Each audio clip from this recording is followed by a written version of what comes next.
शाम को 4 बजे से लेकर 7 बजे के बीच में शंकर और पार्वती के भ्रमण का समय रहता है। मेरे देवाधिदेव महादेव और माता पार्वती के भ्रमण का समय, भगवान शंकर पार्वती घूमने को निकली।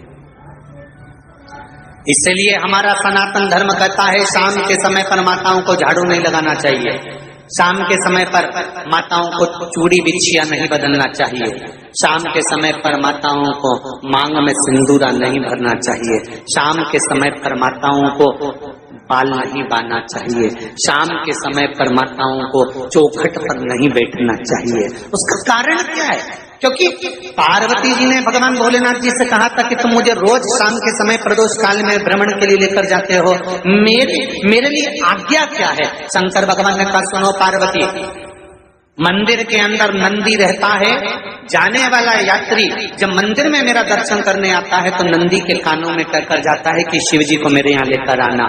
मैं नंदी के अनुसार उनके घर जाता हूँ, मेरा काम है उनका कल्याण करना और तेरा काम है उनके घर की नारी को अखंड सौभाग्यवती का वर प्रदान करना, ये तेरा काम। तब पार्वती माता ने कहा अखंड सौभाग्यवती होने का वर मैं तो दे दूंगी, पर उस समय पर माता चूड़ी बदल रही होगी, हाथ से चूड़ी निकाल रही होगी तो मैं वर कैसे दे सकती हूँ? मांग भर रही होगी तो मैं वर कैसे दे सकती हूँ? उस समय पर चूड़ी बिछिया बदला जा रहा होगा तो मैं वर कैसे दे सकती हूँ? उस समय पर झाड़ू लग रही होगी तो मैं लक्ष्मी को वहां कैसे भेज सकती हूँ? आप बताओ। तो शंकर भगवान ने कहा प्रदोष का समय एक ऐसा समय होता है, शाम का समय ऐसा होता है जिस समय पर केवल शंकर और पार्वती की आराधना का समय होता है। हम तो कई लोगों से कहते हैं अगर आपके यहाँ संपदा नहीं आ रही है, बहुत मेहनत कर रहे हो, फल नहीं मिल रहा, कहीं नौकरी, कहीं सर्विस या कहीं व्यापार या व्यवसाय में कहीं तकलीफ आ रही है, हम सबसे कहते हैं शाम का समय पकड़ लो, शंकर जी के मंदिर में दिया लगाना प्रारंभ कर दो। शिव मंदिर में अगर दिया नहीं लगा रहे हो तो बेलपत्री के पेड़ के नीचे दिया लगा। बेलपत्री और शंकर जी के मंदिर में दिया नहीं लगा रहा तो शंकर जी के मंदिर के बाहर चौखट पर दिया लगा। इतना भी नहीं कर सकते तो अपने घर के बाहर अपने द्वार पर दिया लगा दो और शंकर जी के नाम का श्री शिवाय नमस्तुभ्यं बोलकर शंकर भगवान को याद कर कर अपनी कामना कर कर बाबा का स्मरण कर कर पंचाक्षर मंत्र नमः शिवाय, षडाक्षर मंत्र ओम नमः शिवाय, द्वादशाक्षर मंत्र ओम नमो भगवते वासुदेवाय, जो मंत्र तुमको याद है उसका स्मरण कर कर लक्ष्मी हो चाहे नारायण हो चाहे राम हो चाहे कृष्ण हो स्मरण कर कर शाम के समय बाहर दिया लगा दो, दरवाजे के पास लगा दो। वो सुनेगा जरूर, आएगा तो उसका वेलकम जरूर होगा और वो कुछ देकर जरूर जाएगा। नियम तो बनाओ, उसकी चौखट पर यात्रा करना पड़ा है।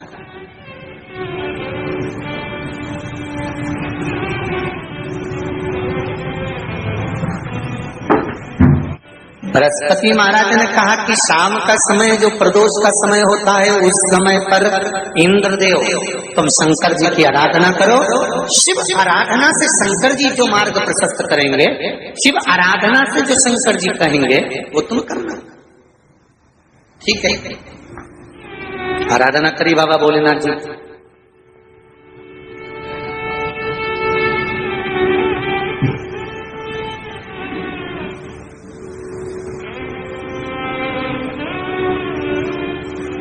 मालूम नहीं था इंद्रदेव को। बृहस्पति महाराज ने प्रदोष की महत्वता समझाई तो प्रदोष का समय जानकर शंकर जी पर 7 बेलपत्र प्रदोष के दिन इंद्र ने समर्पित कर दी बिना सोचे। कितनी बेलपत्र? 7। प्रदोष का व्रत करो चाहे ना करो, मंदिर में चढ़ी हुई बेलपत्र को उठा लो,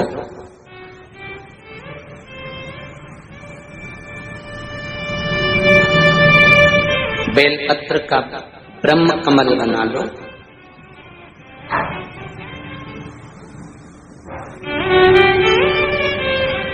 ब्रह्म कमल का मतलब होता है डंडी बीच में रहे, आसपास पत्तियां रहे।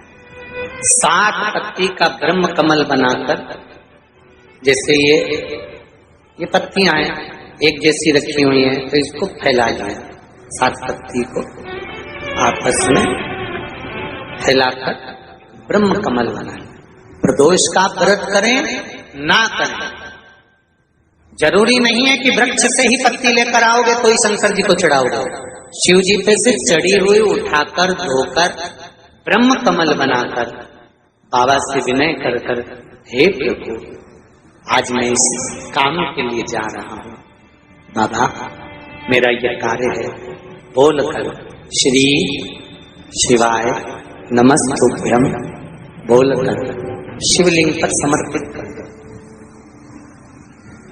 दिन भर के प्रदोष व्रत का फल बाबा एक बेलपत्री समर्पित करने पर ही प्रदान कर